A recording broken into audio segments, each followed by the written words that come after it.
Are you looking for a summer 2022 internship? Do you want to know how I landed internships at Scotiabank, RBC, Goldman Sachs, and Wealthsimple? Well, today I'm going to be sharing with you my entire internship recruiting experience. Hopefully it helps you navigate your own path and you can secure your bag for summer 2022.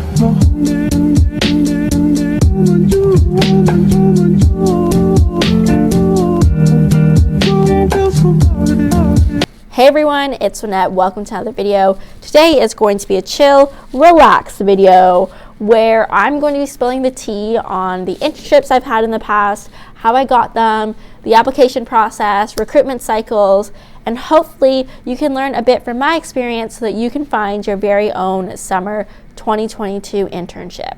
So before I get started, I just want to say thank you so much for keeping up with me. I know many of you have watched me since I was in high school when I made my cupcake video, choosing programs, choosing schools. That was what was really important to me in those times. Now that I'm in my third year of my Bachelor of Commerce degree at McMaster, understandably, my focus has shifted more into internships and careers and recruiting. So I hope to give you some tips as to what I've discovered so that you don't make the same mistakes and you can take some information I've had from the wins that I've had. Now, before we get started, I just want to say that these are my personal stories and experiences, and they are not necessarily reflective or applicable to every single applicant. These are my own thoughts and opinions, and I do not speak on behalf of any companies mentioned in this video. So let's just get started. Relax, grab a snack. This is going to be a longish one. So in first year, you guys watched me in first year. I had vlogs in first year. Luckily, COVID wasn't a thing yet. Well, it was, but we didn't pay attention to it. We should have. Whatever. Not going to get into that. But anyway, I was in my B.Comm first year. I stayed at the Peter George Center for Living and Learning. I was in res, so it was all very new. I was away from home. I was in university. It was different from high school. And to be honest with you, I didn't know about internships. I didn't know about clubs. I didn't know about networking. I was just in awe of the freedom and of everything university had to offer. So I would say for the first semester, I was just taking it all in like it was a summer camp and meeting new people. Then in the new year, I thought, okay, I think I want a summer internship, right? Like, you're supposed to get one, right? So then, it kind of crossed my mind that maybe I should start looking. So from there, I applied to over 200 random places for 200 random jobs. It ranged from finance, it went to accounting, it jumped into marketing, it took a dip into HR. I was trying to do everything and everything and anything. And I'm sorry. I think that's common for first year. First year, it's really hard to get an internship like during your first year summer. So you're just willing to do anything, and that's really fine. I think one thing you should be careful of is not applying to like 20 different positions at one place, because it will make you look desperate and not like you're actually trying to apply to one role and that you have skills for one role. However, I digress. I'm not going to get into that too much. So I like to call this the spray and pray method. You spray your application everywhere and then you pray that it comes back. My resume was not good. It was 2 pages. You should always have a 1-page resume. I'm a believer in that, especially if you're a student. There's no reason to have a 2-page resume. So make sure you have a good resume. You have a solid cover letter. If you need one, go ask an upper year that has a position that you want. Okay, so it's going to be specific for whatever industry you want to get into. Finance is very specific. Marketing has their own. So do your research. Make sure you have an applicable cover letter and resume. So after applying to over 200 places, and I was getting discouraged because I didn't hear back from anywhere, it was about May. And at this point, the pandemic has hit.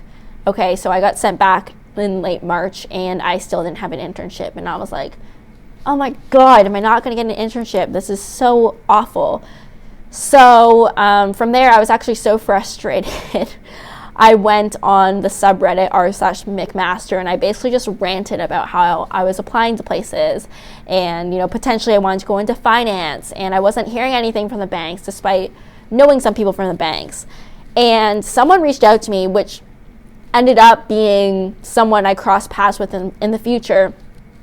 And this person, who I didn't know at the time, was anonymous, obviously because Reddit, sent me an example finance resume. So it was one page, it was very clean, and from this Reddit stranger, I reformatted my resume from a 2-page awful resume full of like random high school stuff into one that was clean in a finance resume, all thanks to this Reddit stranger, who then again I did cross paths with in the future. I found out that this username belonged to this person. I just think that's funny how it was full circle moment. So I reformatted it. It was one page. It was clean. And then in May, I saw this posting for Ripen, which is an ed tech company, and I applied. I didn't know much about it. I applied. And luckily, I heard back. Now, I'm not a believer of spray and pray. I'm not a believer of cold internships. In fact, I heard from the recruiter at Ripen that even though they were a startup, because of the pandemic, and I guess a lot of internships kind of closed suddenly because of the pandemic, they had over 500 applicants and they only selected 16. So even there at this startup, it was kind of a miracle that my application was pulled. And I don't believe in cold applying. I think the only reason why my application was pulled is because of this YouTube channel. There was a very unique coincidence that happened, that I happened to have a YouTube channel about school and that this company was focused on students. So unless there's something like that, cold applying does not work. So I had an interview with them. There were about like 3 interviews. 2 of them were one-way interviews, so just virtual, and then the last one was with the hiring manager. And that day, it was about mid-May, that day I had the interview. A couple hours later, I got the call saying that I got the industry sales internship. And I was like, oh my gosh, yay. I don't know anything about internships. I don't know how this works. They sent the contract, and it was all very official. So, I think another thing for first years, you got to be aware of scams, and there's a lot of workplace things, unpaid internships, but this was very official. I met with everybody. HR was great. So I signed, and then I just started working a week later at Ripen virtually with their industry sales team. And Ripen's really cool. They essentially embed real world projects from real companies into university courses across North America. So if your marketing class uses Ripen, instead of going over a case from a textbook, you'll probably get a case on the platform that helps you help a real company out there. So that was really awesome. During my time at Ripen, I helped to create email sequences and pitch calls for Fortune 500 companies like Intel, Starbucks, Scott's. And Scott's was actually my lead. It's a fertilizer company or gardening. And I actually got them to create a project which was embedded into the University of Guelph marketing course that semester after. So that was really, really nice to actually hone my own leads, have my own responsibilities, and see where my sales skills took me. And I think sales skills are just universal. In fact, it sounds like my sales skills from my Ripen internship helped me in recruiting in the future because I was selling myself essentially. So Ripen was great. So that was my first year summer. I worked at Ripen from May all the way up to the end of August. And it was awesome, 9 to 5, super startup vibes. We had office in Toronto, office in Vancouver. So Vancouver would join us a bit later, and they had birthday celebrations, of course, virtually. They had all hands meetings where the CEO would get there and all like 70 employees. So I really loved my time at Ripen. I really liked the startup culture. So then after Ripen, I knew that I wanted to try finance. I know some people just know that they want to do finance and they know everything about it. To be honest, I didn't. I just knew that my dad talked to me about investing. CNBC's Fast Money was always on the TV when I was a kid. I was interested in stocks, the market. I knew I liked following the news. It was just something I did every morning. I liked getting into debates. Sometimes they're a bit spicy. But yeah, so I thought, okay, maybe I can get into trading.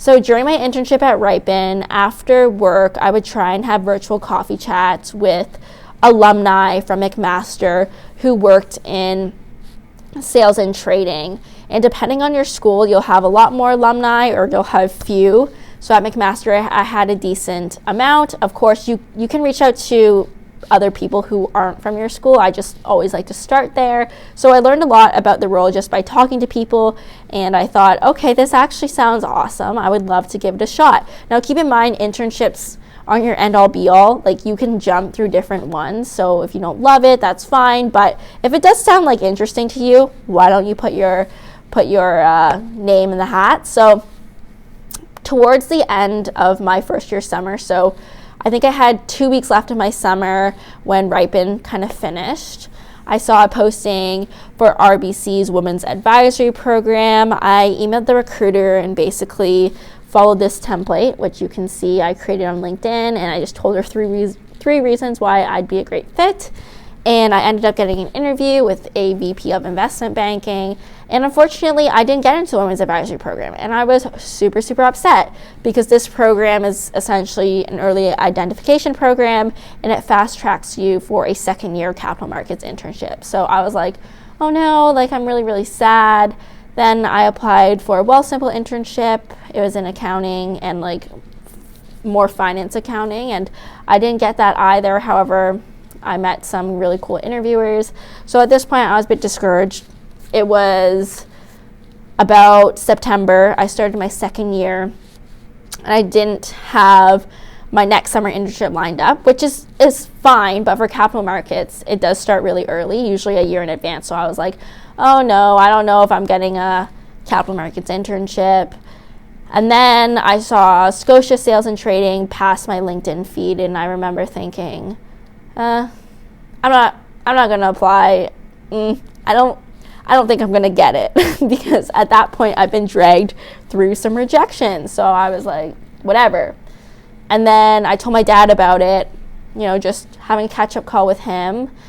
He knew I was very disappointed about my prior rejections, but I told him, oh, I saw a posting at Scotiabank. He said, why don't you just apply? Why don't you just put your name in? So I did. And that year, Scotia didn't use resumes. They used this personality assessment called the Plum Profile, which they still use to this day. So if you're applying to Scotiabank, make sure that you apply using your Plum Profile and not with your resume.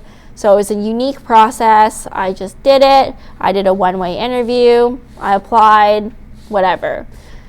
I wasn't the most helpful at this time. However, I continued to follow my networking strategies. So after I applied, I reached out to one of the recruiters and asked for a coffee chat. Actually, I reached out to the recruiter and the director of the full-time rotational program. So if you guys don't know, for sales and trading, I don't know if this is the same for investment banking, but usually when you graduate, you get into the rotational program if you were a good intern, and you spend 1 to 2 years rotating through different desks. So they're still associated with like campus recruitment. So I talked to the program director of the rotational program and a campus recruiter, and both liked me. I asked really great questions. I was personable. I tried to get to know them. I think it's important when you're talking to recruiters or people in HR or in programs that you don't just say, hey, I want a job. These are the reasons why I'm good. You should try and really learn about them because their jobs are quite interesting and they're really sociable people. So put them first. You'll learn a bunch of things, and then you can go in with some more role-specific questions. So that's kind of what I did. And then it was about 2 weeks before Thanksgiving of 2020, so the lame Thanksgiving when you couldn't see anybody. And the recruiter I spoke to on the coffee chat, we were having this coffee chat, it was a Friday. And at the end, she said, we are actually releasing interview invites tonight. So it was a Friday night. And she said, I'm just going to let the cat out of the bag. We were impressed by you. And when she said we, she was saying like me as well as the program director. We were impressed by you and you're getting a first round interview. And I was like, oh my God, wow. I have never done a capital markets interview. So I was like, wow, thank you so much. And she's like, just make sure you follow the news. You have a stock pitch ready. You know about the markets. You know about macroeconomics. And I was like, yep. yeah, so keep in mind, I was basically just finished my first year. I didn't even finish a finance course yet. And I had this sales and training interview where I was going up against second years, third years, MBAs. And I was like, oh my God, like usually you prepare for capital markets interviews months in advance. So I was like, okay, thank you so much. Hopped off that call, got the email that my first round interview was on Monday, and it was with a recruiter. It was actually the recruiter I spoke to and a trader. So I was like, oh my gosh, I have the weekend to prepare. And guys, I did not know what I was doing.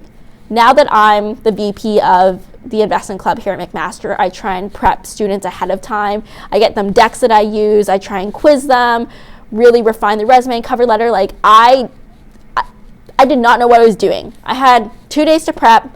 Good thing I so-called was seasoned already, because I did already follow the markets just as an interest. I like to follow the news. I talked to my dad about his investments. I invested some of my lifeguarding money, so I kind of knew some things. I liked stocks that I liked, stocks that I invested in.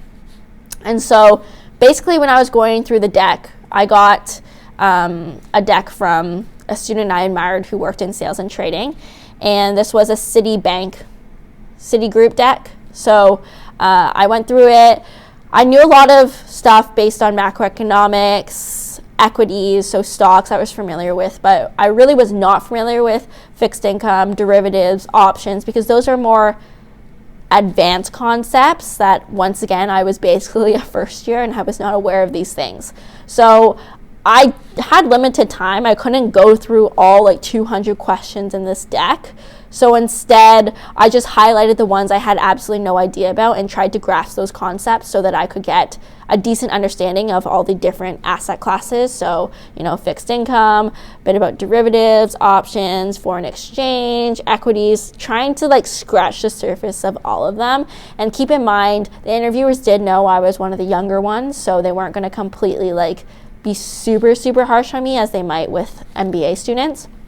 So actually, this time was exciting to me. I don't even remember being nervous. I think I was just ecstatic that I even got an interview in the first place. So I was just going through these answers and studying them, but it wasn't oh my gosh. I was just this is so cool. So yeah, I did some research, learned a lot of things, didn't memorize per se, but I just knew what I was going to say if I got asked certain questions. And then it was a Monday. So Thanksgiving was this week. Thanksgiving was the weekend. So this is the week of Thanksgiving. So on Monday, I had my interview, 30 minutes, and they asked me questions like, tell me about yourself. Why do you want to do sales and trading? What stocks do you like? What's a piece of news you've been following? What are the pros and cons of a high and low Canadian dollar? So a lot of macroeconomic concepts.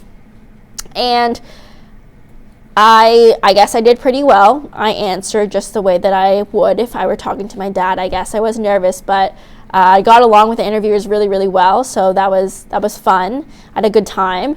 On Tuesday, I heard back, and the recruiter said, you're invited to the last round interview. And I was like, oh my gosh, last round. And she said they are 3 30-minute interviews back to back to back. And to me, that was crazy.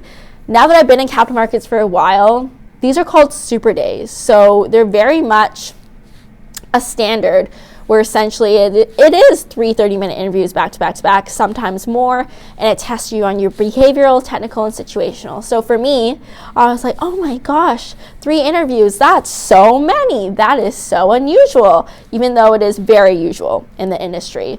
So I was back at it again on Wednesday and Thursday, going through the Citi deck, kind of going more into detail. So there were certain questions that were complicated that I didn't do because I didn't think I was going to get asked. And of course, use your common sense. Don't stress yourself out. Really use your common sense about what questions are going to be asked. So then from there, I did a more micro study and went more into fixed income, more into options, more into derivatives, the areas that I was not too familiar with. So I went through there. And on Friday, I had my super day. It was right at 9 a.m. So I had 9 to 9:30, 9:30 to 10, 10 to 10:30. The first one was a panel, which was behavioral and technical. And I love that group. They were so nice. They were super intrigued by my YouTube channel, actually. They searched it up. So very friendly people. I was asked some basic technical questions. I know I had to do a brief stock pitch. So what stock do you like? What return do you expect on that stock? Give a time frame. So yeah, that was the only technical question I really do remember. There were a few more. The second was a pure technical, and that one I was very scared for. I remember like holding my hands like this because once again, I was a very new student. You know, my COVID even cut my first year short. So I was like, oh, I don't know what to do. And I actually knew 80% of the questions. There were just 2 I didn't know. And he kind of helped me through it, and I got through it. The number one thing is that if you don't know a technical question, just try your best to speak out loud. So whatever you're thinking, put it into words to let them know that you're trying. Because ultimately, they're not looking for someone with 100% accuracy. It's more the effort. And I feel like sometimes they do throw in questions that are a bit difficult. So I actually heard from a recruiter in capital markets that there's only been 1 student in their interviews of hundreds of students that has gotten all of them bang on. And that's not a determinant of whether you're going to be a good intern or not. So just try your best. Of course, you want to get the majority of them, but if you miss some, give it your best effort. It is not over. And then the final interview was a behavioral, and I was just so happy I survived the panel, the technical. So I was just being super lively, super colorful. I was so excited to get my behavioral done, and I just hit it off with the interviewer. It was great. After that, the interview, I just thought, I don't know. I don't know how it went, especially because this is my first super day. I just didn't know. I know I didn't nail all the technicals. I know I nailed most of them, but then again, you don't know who your competition is. So I was like, I'm not sure. I called my dad, told him I gave it my best shot, and whatever. Keep in mind, this is also COVID, so it's not even like I had like a lot of friends to talk to about it. Like I just was doing this all by myself, and just like after, and it didn't even celebrate. I was just like in my room alone, whatever. On Friday, it is now Friday, or sorry, it's not Friday. Sorry, that super day was actually on Thursday. So I actually only had 1 day to prep. So that was Thursday. It was Friday. It was finally Friday. Thanksgiving was Saturday and Sunday, Monday, so that was exciting to look forward to. And on Friday, I knew it was going to be the day we would hear back. So I was just, doing my work on Friday. I had my phone beside me. I was eager to see what was going on. It was about like 4 p.m. I was just grinding out some work. I've had a few phone scares from like Instacart and Amazon delivery, whatever. And then I got the call. It was from a Toronto number, and I was like, wait. Actually, I got a call, and I didn't answer it because I think I was in the washroom. So I came back. I saw it. It was 4 p.m., and I saw like this missed call from a Toronto number. And I just thought, is this the number? Is this the number? So then I traced it back, and that number actually belonged to the recruiter. So I was like, do they call to reject? Like, I actually started telling people, do they call to reject you? So I wasn't too sure. Sorry, 1 second. I just gotta check something. Yeah, so I wasn't too sure. And then I texted the recruiter. I was like, hey, sorry, missed your call. Happy to take it and whenever it's available. So then she calls me in like 2 minutes after that. And she's like, hi, Manette. I was like, hi. Like, it actually sounded so scared. I was like, hi. And then she said, how do you think your interviews went? I was like, I think they went good. She's like, well, I'd like to offer you the position. And I was like, what? Like, once again, this is in COVID. So I was just like in my, like, I didn't live with anyone at this point. So I was just in my condo alone. And I was just like, I was just screaming and like, yeah. And she's like, we will send the contract so you can say yes or whatever. And I was like, oh my God. So I was just freaking out. And I'm like, sorry, I'm screaming. Whatever. She was very supportive of my screaming.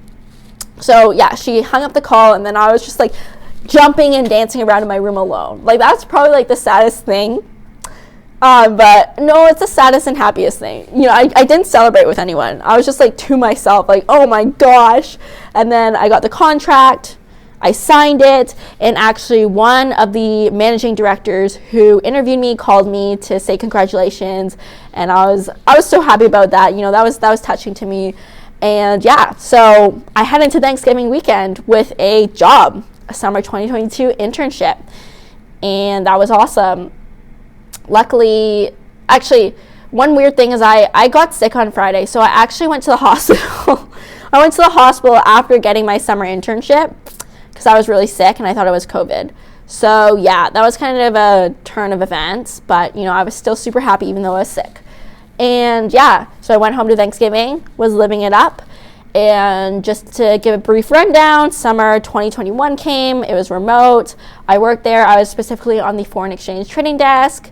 I created profit and loss reports every day, kept up to date with the news, shadowed traders, and my MD was so awesome, managing director. He actually gave me a $2 million spot book to trade on the foreign exchange spot market. So I got to hold some responsibility and see if my predictions were right or wrong, and to learn from them and to humble myself. So that was so awesome. I met so many awesome interns. I actually spent a couple of days in Toronto in the office, which was really nice, and I went out with a lot of interns. So I love that. It was great.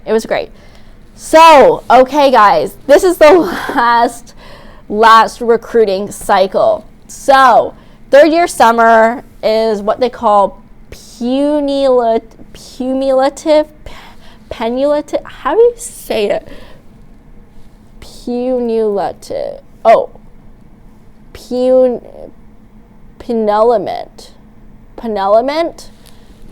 Whatever. I don't know how to say it. It's third year summer is essentially the most important summer in terms of internship, because usually your third year internship, if you do a good job, can lead to a full-time offer, and most organizations look for third year students because they want to hire full-time, and you are the most educated from the group of undergraduates. So I'm actually going to bring you back to April. So this is actually before my internship at Scotiabank. So at this point, I just knew I was going to Scotiabank. I was finishing up some coursework. In April, I had an interview with National Bank for their Women in Financial Markets Scholarship. I did not get it. I got cut after the first interview, which was kind of like hard for me because I thought, I went through the Scotia round, I should be good. No, I got cut. Fine, whatever. So worked at Scotia from May to like early September. It was about May. I saw this posting for RBC's Diversity Pathway Scholarship, where essentially you get a summer 2022 internship in either investment banking or sales and trading, plus a $10,000 scholarship to pay for your final year of school. And this was my goal. I saw this posting and I was like, I want this. At the same time, I also saw TD's Bridging the Gap Scholarship. It was the same thing. Summer 2022 internship in either IB or S&T plus a $10,000 scholarship. I was like, I want this. So I applied to both of them, RBC and TD, and I used a cover letter that was more an essay form. I'd say when you're applying to scholarships, you want to make a more storytelling cover letter. If you're applying to just a general internship, it should be, more standard. So yeah, I kind of poured my heart and soul into the cover letter. Plus, at that point, I had the line of Scotia. I said that I was working at Scotia in sales and training, so that was very applicable experience. And I think it was maybe in June, I had coffee chats with one recruiter from RBC, one recruiter from TD, and then about 2 weeks later, I heard from both of them. I had interviews. So this was exciting. I had a first round interview with RBC. It was just 30 minutes, and it was with, I believe, a VP or director of structured notes, I think. Something like that. And we hit it off. It was so great. It was mostly behavioral. He talked about, his experience. He actually worked in a bunch of different places. I was interested in learning more about that. and he wanted to know about my experience. He actually told me that he reads resumes from the bottom to the top, so he asked a lot about my hobbies, which I loved, because my hobbies are really important to me alongside my work experience. So that was awesome. And then it took about 2 weeks to hear back from them. Then I found out I got into the super day for that. So I think it was June 25th. I remember the exact date. I had the super day. It was 30-minute behavioral, 30-minute situational, and then 30-minute behavioral plus technical. And they were all with either VPs or managing directors. And it was so nice. The first guy, MD of commodities or power or something, and he was so nice. And we bonded because he was involved with a lot of music when he was in university, and he went to school in the States. I had my radio show, so it was just so nice to just talk to someone about music, because that's something I'm passionate about. And then after that, I went to a situational interview with a VP of, she worked on a quant desk. It was very situational. I was not prepared for situational because, to be honest, I only prep behavioral and technical. That will change since that interview. And so it was a lot of situational questions, but I tried my best to answer them confidently and just honestly.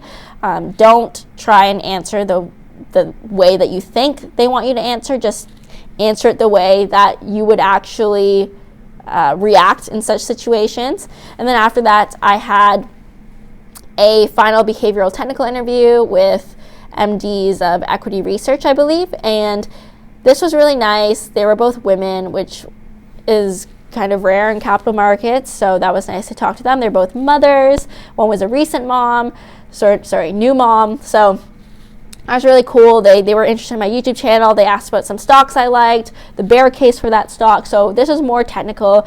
A story I was following, I talked about SPACs, special purpose acquisition companies, because I've been following that since November. So it was almost more than half a year following that story. So I was very passionate about that. Yeah. So then done. That super day was done. I remember calling my boyfriend and my family, I don't know. I don't think you ever know. I don't think you ever, walk out a super day just because they're so long thinking, yeah, I nailed it. I was just I don't know. So then it was about 6 o'clock on a Friday.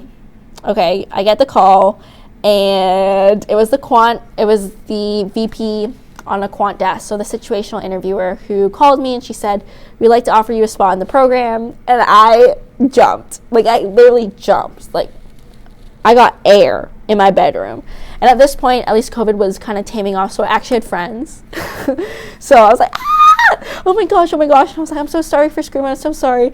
And yeah, so I was calling all my friends, my boyfriend, my family, and actually my birthday was 2 days after that. So it was a Friday. Once again, my birthday was on the Sunday. So I went home, I celebrated. I had such a good time. I could not believe it. It's so funny how both of my offers were before Thanksgiving, before my birthday, before a celebration. So yeah, that was awesome.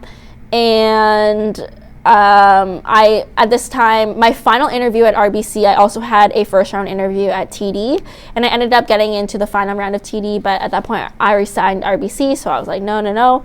And then in August, I actually I didn't actually network for this, but I got an email from Goldman Sachs. I applied to Goldman Sachs, New York, Global Markets back in February. I just thought I should shoot my shot. Always shoot your shot. I didn't even network for it because I was whatever.